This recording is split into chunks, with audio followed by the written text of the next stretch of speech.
Good morning.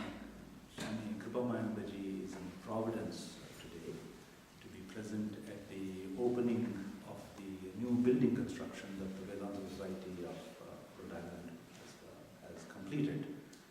It's a very auspicious and inspiring occasion. Many swamis are gathering there this weekend. So today we will spend a little bit of time together talking about Ganga, Gita, Gayatri. This is an expression that we attribute to Sri Ramakrishna. In reading the conversations of Sri Ramakrishna, we find that he employed different didactic styles and techniques depending on who he was speaking to, according to his audience. Sometimes these were very pithy, aphoristic type of statements that would be easy to remember and would resonate well in the mind. For example, mane, vane, kone, you had that expression. What does it mean? By itself it sounds meaningless, but in the context it means you can meditate wherever it's convenient for you. In your mind, in the forest, in a corner of your room. But he summarized that with mane, vane, kone. Once you understand the meaning, it's easy to remember. And because of the rhythmic nature of it, it also attracts the mind. Another one was Bhakta Bhagavatam Bhagavan, to illustrate that the devotee, the word of God, and God are all united. Bhakta Bhagavatam Bhagavan. This is another kind of aphorism that he used. The simplicity of the words and the poetic combination had the combined effect of making it easy to remember. And so it would easily make a deep impression on the minds of the listeners. So the expression that we will discuss today belongs to this category. It is Ganga, Gita, Gayatri. Now there are many occasions in Sri Ramakrishna's teachings where each of these comes up individually. For example, regarding the Gayatri, he said that the sandhya merges into the Gayatri and the Gayatri merges into Om. This comes near the beginning in the Kadamrita. Sandhya here refers to the collection of prayers that is called the Sandhya Vandanam. The word Sandhya itself refers to dawn or dusk. It is namely time of day when night and day meet, the transition point. And such a time is mentioned often in religious literature because it's considered auspicious or particularly appropriate for spiritual practice. Nature at that time has a kind of calmness, and it is reflected in a potential calmness in one's own body and mind. We tend to become calm, just like nature. And at that time, it may be easier than at other times to focus the mind on a particular thought. So spiritual aspirants try to take advantage of that by practicing spiritual disciplines such as japa and meditation at the sandhya time. Now the word vandana means to adore, to worship or to salute. And by practicing prayers at dawn and dusk, one is taking advantage of the natural internal and external calmness to make our prayers more effective. This tradition of Sandhya Vandanam is actually quite ancient.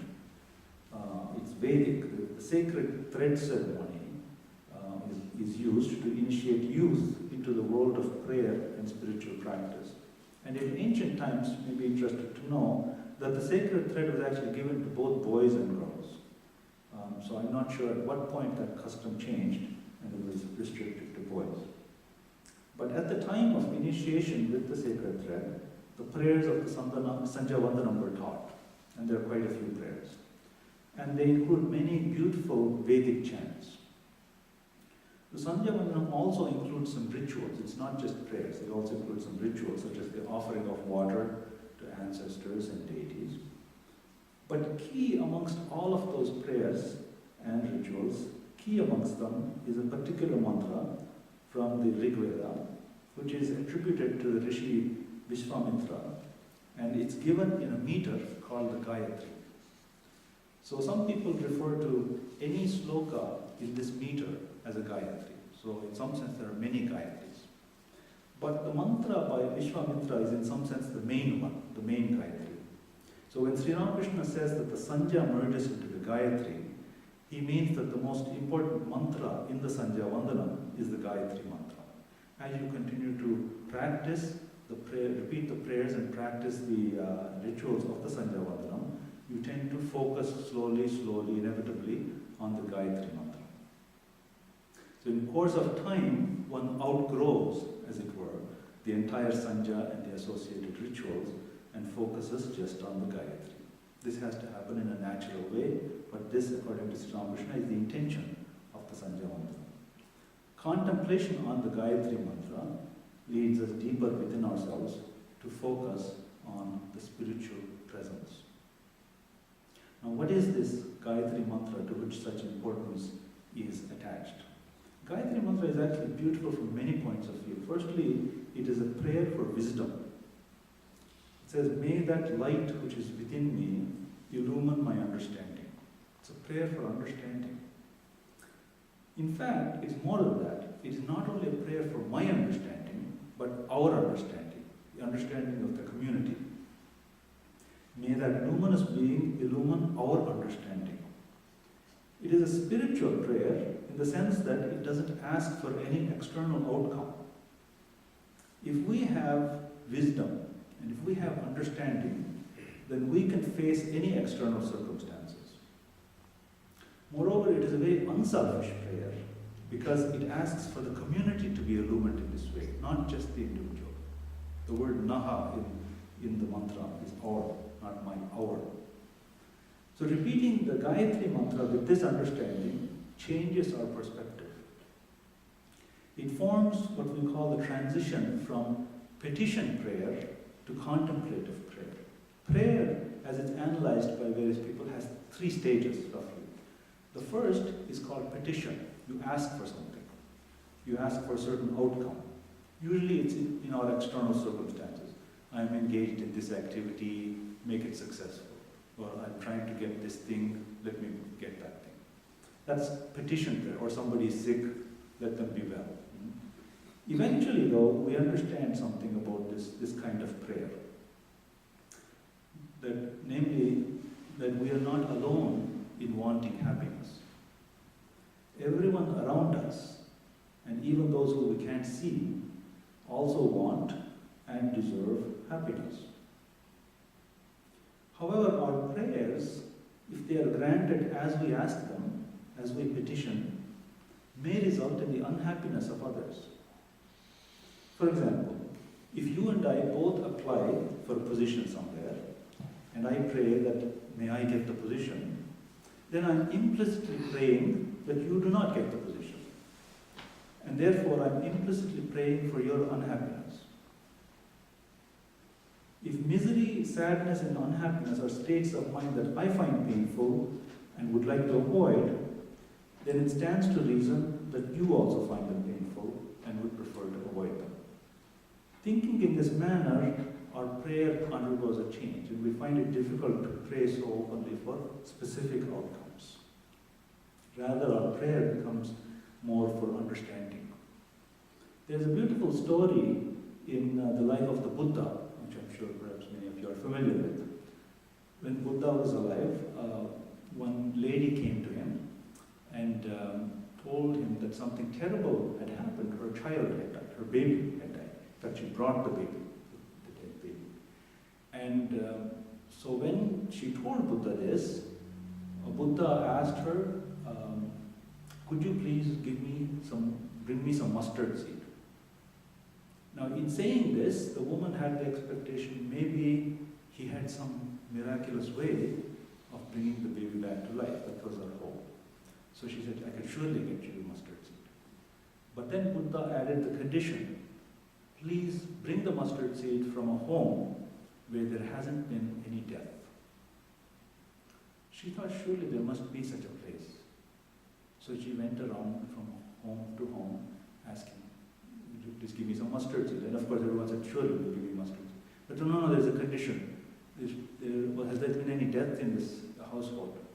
Yes, somebody died, some relative did die recently, some elder or younger person died. Said, no, I can't take the mustard seed. She went along like this all day, looking for the mustard seed, all day, and realized that in every household there is this kind of experience. So she came back to Buddha and said she understood now. So Buddha had not changed the external circumstance at all, but he gave her understanding. So this is how our prayer evolves from petition to something else. So our prayer becomes, we ask something for guidance, or maybe we may even ask, let me be an instrument of the divine, but we don't want to specify a specific outcome. I want this. And this by no means that does it imply that we avoid making necessary efforts to reach our goals. By saying, asking or praying for understanding and wisdom, it doesn't mean it's okay whether I get the job or not, it's okay if I succeed or not. It doesn't mean that. It's just that the way we pray undergoes a change. We still make our necessary efforts. We will still polish our resume. We'll still make strong arguments why we are best qualified position and so on. But in addition to that, we also pray for understanding and guidance. And eventually, this attitude completely dominates our prayer. And it becomes one of adoration. And finally, quiet contemplation. So these are the three stages of prayer. Petition, then adoration or understanding, and then quiet contemplation. When we realize, or when we reach this stage of quiet contemplation, even the Gayatri is not emphasized. And we contemplate that being which is indicated by Om. Om is a sound that has been described in mystical terms, and as such, it cannot be analyzed further. When we analyze something, we're trying to subject it to reason. But mysticism cannot be subject to reason. So if we say the origin and meaning, significance of the word Om is mystical, you can't analyze it using reason. Nevertheless, an interesting aspect of Sri Ramakrishna's teaching is that he still tries to give you some analogies, not intellectual, but somehow analogies that can be helpful during contemplation and which will help you to get a deeper understanding of the meaning of Om. Firstly, he compares it with the sound that is made when a gong is struck. It sounds like Om. If you hit a gong, you get a loud sound, it reverberates and grows fainter and fainter. He says somehow Om is like that. He also compares it to a huge mass that falls into the ocean. Well, that mass will generate waves and waves and waves. In both cases, what he has done is given you an image for that which is abstract and unimaginable, namely either the gong or the mass falling into the ocean. These images can be used for contemplation. But what is the connection of those to Om? In both cases, the spiritual analogy is that spirit strikes matter, as it were, and produces the manifested universe. This perceived universe is the result of those vibrations. Or rather, we may even say that it is those reverberations. Thus, the repetition and contemplation of Om refers to the contact, as it were, between matter and spirit, and suggests that the universe that we perceive is the result of that contact. And I keep saying as it were, because strictly speaking, spirit does not move. It is omnipresent, and it doesn't make sense for it to come into contact with anything. Nevertheless, it can be a useful way of thinking to help us focus the mind in contemplation. So those are comments on the Gayatri. Next, let us review what Sri Ramakrishna said about the Bhagavad Gita. The Bhagavad Gita consists, as you know, mainly of the dialogue between Arjuna and Sri Krishna on the battlefield of Kurukshetra, just as hostilities were about to begin between the Pandavas and the Kauravas. It covers an amazing range of spiritual and philosophical topics and in relatively simple language. Moreover, it is expressed in poetic form, so that it almost reads like a song. And thus, in one of its English translations, it was referred to as the Song of God.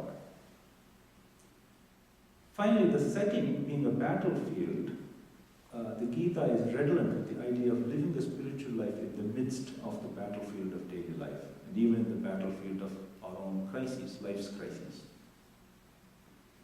The Bhagavad Gita is often referred to just as the Gita. Strictly speaking, however, there are other works that have the label Gita, These are the teachings of Sri Krishna to his disciple Uddhava. There is the Gita Govindam. This is a collection of songs by the saint Jayadeva in praise of Sri Krishna as Govinda, and so on. But normally, when we use Gita just by itself, we mean the Bhagavad Gita. Now, despite the wide variety of thoughts expressed in the Gita, Sri Ramakrishna said that the significance of the Gita is what you get if you repeat the word backwards. Note, he did not mean to reverse the English spelling of the word, but rather the Devanagari spelling. If you reverse the English spelling, you get Attic, I guess, which doesn't mean anything. But the Devanagari spelling has only 2 syllables, and then you get Tagi. And presumably, with this in mind, he wants us to interpret this as a Bengali word, in which case it would correspond to the Sanskrit word Tyagi, indicating one who has renounced. Now, while this is the translation one finds most often, a more accurate translation of Tyagi is one who is detached. And the message of the Gita involves facing the battles and crises of life, and so it will certainly not advocate renunciation in the outward sense of leaving the arena of action, but it does advocate renunciation of a selfish perspective. And that is what we mean by the word detachment. Mahatma Gandhi also used this approach when he described the Gita as Anasakti Yoga. When he wrote his commentary and translation on the Gita, he had a subtitle. He called it Anasakti Yoga, in other words, the yoga of detachment. He was certainly, that is Mahatma Gandhi, was certainly not one to flee from the arena of action, and yet he was able to maintain a spiritual perspective in the midst of all of his activities. Therefore, his interpretation should be considered seriously. What exactly do we mean by the word detachment? This question has been raised innumerably many times, and it will be raised as many times in the future. Whenever you have a gathering of devotees, somebody or other will ask, what do we mean by detachment? It certainly doesn't mean to ignore or to abandon. That is evident from the central message of the Gita, that we're not to fulfill one's duties. So what does it mean? There is a negative and a positive aspect to detachment. The negative aspect is a withdrawal of selfishness. And from this point of view, one should engage fully in action, but attenuate selfish motivation or attitude. This can be problematic if our only motivation is selfish. But the positive aspect is to attach ourselves to a more wholesome ideal. I hesitate to use the phrase higher ideal. I use the word wholesome. The difference is not of being higher or lower, but rather of being more or less inclusive. A more wholesome ideal is more inclusive. We get detachment from a narrow or selfish ideal and attachment to a broader, more inclusive, more wholesome, and less selfish ideal. This is what is meant by the practice of detachment. And according to Sri Ramakrishna, this is the essential teaching of the Gita. It is selfishness itself that is evolving as we go from attachment to detachment. We begin with saying, me first. That is selfish. But then we go to the idea, it is us. We together. And finally, it will become not I but thou. You can't jump from me first to not I but thou. You have to go through the intermediate phase of working together, working collectively. And that is the progress from attachment to detachment. Next we come to Sri Ramakrishna's reference to Ganga. Sri Ramakrishna had a reverence for this river, Ganga. He considered its water to be pure and holy. And it is said that one can find longer and deeper rivers than the Ganga in other parts of the world, but not a river which is more loved than the Ganga. This river has been associated for millennia with saints, sages, realized souls, devotees, spiritual seekers. And it was from the Ganga that two of Sri Ramakrishna's most important teachers came, namely the Tantric master Bhairavi Brahmani and the Advaita master Totapuri. Ganga water is used as a purifying agent in worship. Sri Ramakrishna would also use it to purify his room. If he felt somehow somebody had come and had defiled it in some way, he'd sprinkle some Ganga water. If anyone came to visit him, now think of what he means by defiling it. If anyone came to visit him and engaged in talk about politics or law, or just generally gossip, he would consider that place defiled and have some Ganga water sprinkled on the spot to purify it. Sri Ramakrishna felt that one who bathed in the river would be purified. However, he also taught that when one bathes in the Ganga, one's sins perch on the trees, on the banks, as it were, like birds on a tree. And no sooner does one finish one's bath and come to the bank, the sins leap back on the person. It's a kind of amusing way of saying that don't think this is so simple that you'll get rid of all the consequences of your past actions just by bathing in the Ganga. Ganga does purify a person, but until one's habits change, one cannot be freed from the fruits of one's own past actions. And changing one's habits is not a matter of bathing, but it's a matter of personal discipline and struggle. Sri Ramakrishna would not use the water of the Ganga for washing in general. You all know, read the Kalamrita or the Leela Prasanga. If he had to answer the call of nature, he would use water from the goose pond, the small pond in the Dakshineswar temple complex. And he would advise his visitors to do the same as well. The idea is that the water of the Ganga is too pure and holy to be used for ordinary purposes. It should be reserved for spiritual purposes.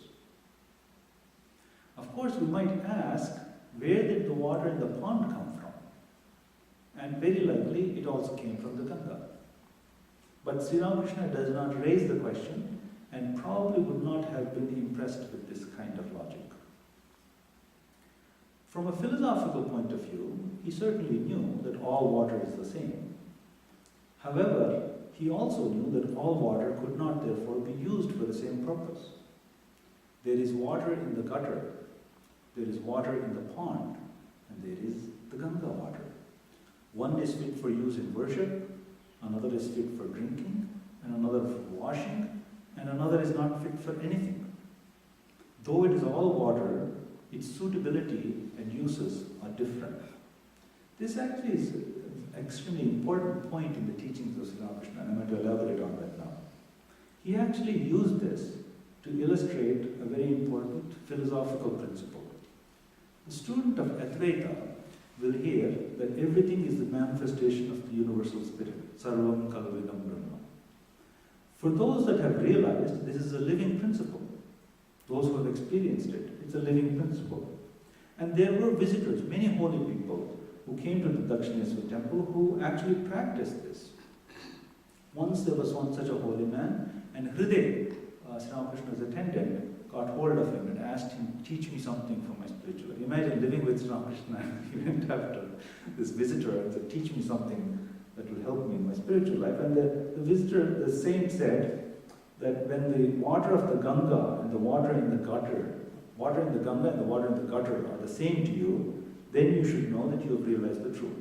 Okay? This is what he told him. However, for those who have only heard the philosophical principle, but who have not personally experienced its truth, this can be a matter of great confusion. Sri Ramakrishna harmonized with the two positions and taught that though everything is the manifestation of the same spirit, in the world of multiplicity, each has a different purpose and role to play, and these have to be respected. As far as I am aware, this teaching of Sri Ramakrishna is a new addition to the Advaita philosophy, and I don't believe you'll find it in the teachings of Shankara. Sri Ramakrishna's teaching addresses a fundamental problem that is faced by anyone who has heard of the teachings of Advaita and would like to make an attempt to follow them or put them into practice. Our life is based on distinctions. We make so many distinctions, such as mine and yours, friend and foe, good and bad. That's part of our life. Now, Advaita teaches us that this multiplicity is not real. Everything is the manifestation of the same spirit. So one might then be tempted to go to the other extreme. I'm practicing Advaita. Everything is a manifestation of the same spirit. There is nothing that is mine or yours. There is no distinction between friend and foe. There is no good or bad. Now, if you try to really put this into practice, you will run into obvious difficulties. Philosophically, the interpretation is correct. Existentially, it's wrong. Existentially, it's wrong because the very use of the words suggests that we have made a difference. For example, you may say, the shrine and the marketplace are both the same. Our spirit is all pervasive. Why shouldn't we say the shrine is the same as the marketplace? But in fact, we know that they're not. And so what is the fallacy in this logic? From the perspective of Advaita, the reason we run into difficulties is that we are trying to embrace the teachings partially and not completely. And that leads to mistakes. In particular, we have omitted the most fundamental implication of the statement that everything is a manifestation of spirit. Namely, that I, as a separate individual, I don't exist. I, as a separate individual, does not exist, and neither do you. Unless we're able to accept that part of the Advaita teaching and we accept other parts, we're going to run into the confusions that I just said. If there is no I, there is no you, and there is no mine or yours. So if you describe, and similarly with the example of the shrine, if you describe a place as a shrine, you have already distinguished it as a place that is holy. For that statement to be meaningful, it means you have in your mind already a sense that some places are holy and some places are unholy. So therefore the following statement that the shrine and the marketplace are the same is nonsense. So therefore, Advaita says, if you try to practice this philosophy in its complete form, you will not face the above difficulties. But it will also be the case that life as you know it, as we know it, as I know it, will not continue. So there is no concept, for example, if there is no I, if I'm really following Advaita, there is no concept of I, there is no concept of eating, there is no concept of sleeping, there is no concept of possessions, there is no concept of interacting with others. But all of these above-mentioned difficulties have to do with my interactions with others. And according to Advaita, there are no others. In fact, even I as a separate being don't exist. You see the puzzle here. So Sri Ramakrishna takes the perspective that even if you have intellectual conviction of the principle of Advaita, you cannot jettison all at once your own individual ego or your awareness of yourself as a separate being. And therefore, you are not embracing Advaita in its entirety. And therefore, that has consequences.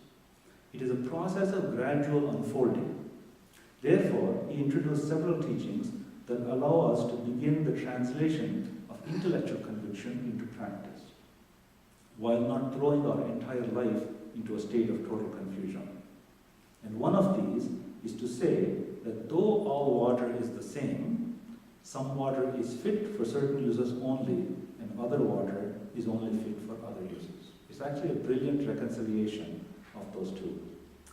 Another similar teaching is the parable, as you all know, about the Mahut Narayana.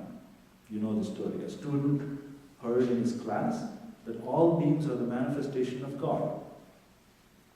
So then after their class, they went into the town for bhiksha, to collect food. A wild elephant was charging in the marketplace, and the student was standing there. The elephant was coming towards him, but he refused to move. He started reasoning. The elephant was none other than God. That's what we learned in class.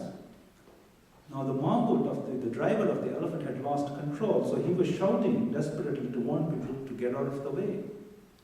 Most people obliged. They got out of the way. But the student was reasoning. He didn't move. And the elephant when he came near him, picked him up with his trunk, violently tossed him aside, and went on his way. So much later on, his fellow students came to look for him. He found him unconscious and brought him back to the ashrama. When he regained consciousness, his teacher asked him why he did not get out of the path of the elephant. The student replied, there was no need to do so, as it was a manifestation of God. To this, the teacher replied, the Mahut is also a manifestation of God. Why didn't you listen to the Mahut God? You see the contradictions when you try to understand the importance of the Advaita philosophy, but then try to practice it. What we do in actual fact is we take a part of it, and that's what leads to the contradictions and the confusions. So here Sri Ramakrishna is saying, the Mahout is also a manifestation of God, and he was telling you to get out of the way. Why did you not listen to the Mahout God? Again, it's a brilliant story to illustrate that while we are trying to put the ideal of Advaita into practice, if we've not yet given up our individual and separate identity, we are likely to confuse ourselves. As long as I have the awareness of my individual existence and myself as a separate being, the multiplicity of existence is also real. Both disappear at the same time. In the same way, Sri Ramakrishna taught that the tiger is also a manifestation of God, but for that reason you don't go and salute, you don't go and embrace the tiger. Salute it from a distance. In terms of human interaction, he taught the merchant is also a manifestation of God, but one has still to make sure that this manifestation of God is not trying to cheat you. If you want to purchase a pot from a merchant, regardless of whether the merchant puts a pot in front of you saying it's the best one that he has, or she has, you must still use your own reasoning and verify that it is indeed good merchandise. Once again, it brings home Sri Ramakrishna's teachings with a good sense that one should bring into the practice of religion in general, and Advaita in particular. At the level of spirit, there is unity, but as manifestations, they are all different and have different qualities. From this, you may ask, what's the point then of learning a little bit of Advaita at this stage? It's not to imply that the study of Advaita has no place in our spiritual life. Sri Ramakrishna, in fact, said, tie a little bit of Advaita to your cloth. You know, like some people tie little keys or something in their cloth, and tie a little bit of Advaita in your cloth and go on and do whatever you need to do. What he means by this is knowing even philosophically that everything is a manifestation of spirit tempers our judgment, tempers our action and reactions to things. So in particular, you may still do what you have to do, but there's no hatred, there's no anger, there's no jealousy. All those negative emotions that flood us and that we confuse with our actions get mitigated to some extent. There's no bitterness or hatred. Okay, so that's a brief description of Ganga, Gita, Gayatri separately. Why did Sri Ramakrishna choose to join these three into one aphorism? Well, there's the obvious alliteration. Yeah, all the words start with G. And this certainly contributes to the impact that it has on the mind. The alliteration helps us to remember it more easily. But is there anything else? So my point is, in discussing this, is that yes, there is something else. All three refer to purity. And that's why the passage that we had read in the beginning of this morning is what was about purity.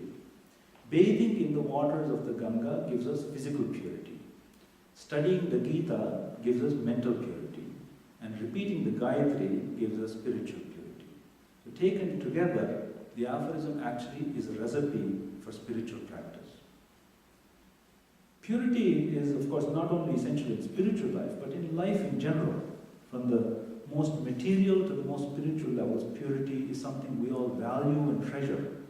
For example, why do we value gold so much? Why is gold considered valuable? It's considered valuable because it cannot be contaminated or tarnished. This is the reason that gold is given value. At the human level, if you have a person whose character cannot be contaminated or tarnished, you respect them. A person of untarnished character or reputation is respected. And even greater respect is given to a person whose character not only is untarnished, but cannot be tarnished. And even beyond that, even greater respect is given to a person who can help others build their character like that as well. Now gold is pure from this point of view, but it doesn't have the power to purify other objects. But a person of integrity can have an effect on others, can uplift their characters as well. And at the spiritual level, purity is given a very high place. Sri Ramakrishna goes so far as to say that a pure mind and pure spirit are one and the same. Again, this is a novel teaching. I don't believe it occurs in Shankara. So now let's talk a little bit about purity in this 7 minutes that we have left. First, with physical purity.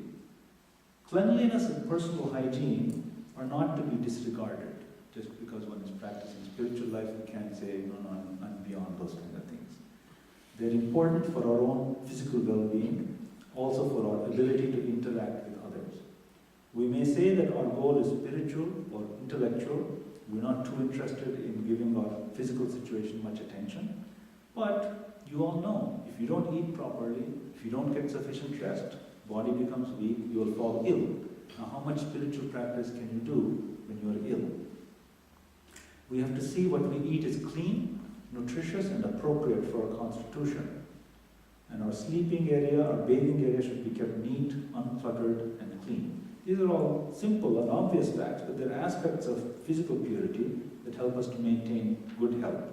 Remember that if your health is injured, it is difficult to engage in high thinking. For example, if you don't practice regular oral hygiene, you get a toothache. And with a toothache, it's hard to have a discussion on philosophy. Thus, regardless of our goal, attention to physical purity is important. Otherwise, the body will become a burden and an obstacle to our higher endeavors. On the subject of cleanliness and keeping our surroundings and ourselves neat and clean, there is a psychological impact. Consider this fact. We're in the habit of cleaning our space when we're expecting visitors or guests. You know, everybody does that. When you're expecting guests, you clean up everything, you hide the junk or in some way. Why is that? Well, because we want to make a good impression. What do we mean by making a good impression? That means that whether we're able to express it in words or not, we consider cleanliness a valuable attribute. So that means we place a value on cleanliness of our surroundings because we think it says something about us. Your visitor comes, oh, you're very clean, your place is very clean, that they have a good impression of you. So somehow cleanliness of our surroundings says something about us. But the other side of this equation is if we allow our surroundings to be unclean, especially when we don't have visitors, it means we don't care what impression we're making on ourselves. So our mind registers that. Since the same mind holds the value that cleanliness says something good about us, the conclusion that our mind will draw is a negative impression of ourselves. The impression that we have of ourselves is, of course, very important in our lives. And so you see that the seeds of lack of confidence, lack of faith in ourselves, lie in such a simple aspect as the cleanliness of our surroundings. Next, let's come to mental purity. So first, this is probably the area in which one has to spend the most amount of time in discussion, because the entire concept of purity and impurity lies in the mind. It is a label that we associate to things and beings. We associate certain thoughts with purity, certain other thoughts with impurity. And there is no universal system of labeling. How we label our thoughts depends on our knowledge and experience. However, as we heard in the reading, just as physical impurity can be removed by washing with clean water, such as the Ganga, mental impurity can be removed by allowing pure, clean thoughts to flow through our mind. In Sri Ramakrishna's aphorism, mental purity is captured by a study of the Gita. In general, purity of mind refers to the purity of the thoughts that are entertained by the mind. If we encourage and hold wholesome thoughts, the mind is purified. This leads us to the question of what kind of thoughts we are currently encouraging and holding. But this is something each of us has to examine very carefully. We have to examine and purge. And that's an important mental discipline.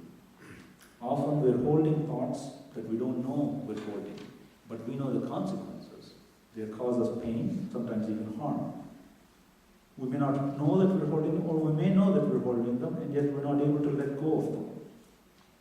This whole process of realizing what thoughts we're holding, what impact they're having, and then making a decision of letting go of them and being detached from them, is a spiritual discipline called pratyahara. So Sri Ramakrishna says mental purity is, he associated with Gita. Well, Gita is all about detachment. And detachment means to be able to give up the thoughts that are harming us. But as we heard in the reading, that requires technique. Because if there's a piece of garbage here, I can pick it up and throw it in the garbage can and it's gone, at least from here. Thoughts, manipulating thoughts is not that simple. You think you've put it away and then next moment it comes back. So how do you deal with it? As we heard in the reading, there are techniques, substitution, resolution, substitution and sublimation. These are various techniques by which we can purify our mind. But the most important thing is that it is easy to do, not hard. It is easy to do because mind, remember, is subject to laws. And once you understand those laws, you can manipulate your mind just as easily as you can manipulate physical matter. So here, as we heard in the reading, Swami Sarvabhaupanda said that thoughts are like clouds. And as clouds prevent the full light of the sun from reaching the surface of our planet, similarly thoughts prevent the light of the spirit from reaching our awareness. But if thoughts are like clouds, bring in a wind and the thoughts get blown away and you are fine. There are various qualities of the mind that you will experience, that we will experience, and that are indicative of mental purity. It's interesting, these qualities appear of themselves. One is alertness, another is cheerfulness, third is optimism, fourth is a quickness to grasp or understand, the ability to understand quickly. Fifth is an understanding of others, trying to be quickly able to understand where others are coming from. And then compassion and faith in ourselves and in others. It's amazing that these are the qualities that manifest from mental purity. And by the way, it is a point that I like to emphasize many times. A cultivation of mental purity is as open to an atheist and an agnostic as a devotee. It has nothing to do really with our belief in the existence of God. So that is mental purity. And finally we come to spiritual purity. Now here we may say it's a strange expression. What do we mean by spiritual purity? Spirit is by nature pure. So how can you make it any purer? What we actually mean is that we become aware of it. It's a matter of becoming aware of the spiritual presence, and that awareness itself is a kind of spiritual purity. As you know, in the teachings of Sri Ramakrishna and Vedanta, we don't say you're going to become pure. You are purity now. You are the manifestation of the pure spirit. Only become aware of it. That's why the goal of spiritual life in Vedanta is realization. Realize who and what you are. So according to Sri Ramakrishna's aphorism, spiritual purity is represented by the Gayatri mantra. And that gives us a clue to how to approach spiritual purity. Repetition of the mantra together with contemplation of the meaning leads us to an immediate awareness of the spiritual presence. It is immediate in the sense that it is not mediated. That is, there is no intermediary. It is us, me and God, or spirit. Japa is like a spiritual bath. It neutralizes all the impurities and disturbances acquired during the day. It also weakens the hold of the ego, or in Sri Ramakrishna's terms, the unripe ego that tells us that we are limited psychophysical entities. By contemplating the meaning of the mantra, we actually pave the way to transcend the mind. Swami Vivekananda describes samadhi, the pinnacle of spiritual experience, as that state in which one is able to hold the meaning alone without the external manifestation. That is the immediate awareness of the spiritual presence. And in the context of our discussion today, that's what we would call spiritual purity. Thus we see Sri Ramakrishna's rather simple, pithy and expressive aphorism, Ganga, Gita, Gayatri, is a recipe for the attainment of purity at the physical, psychological and spiritual levels. And its culmination is the immediate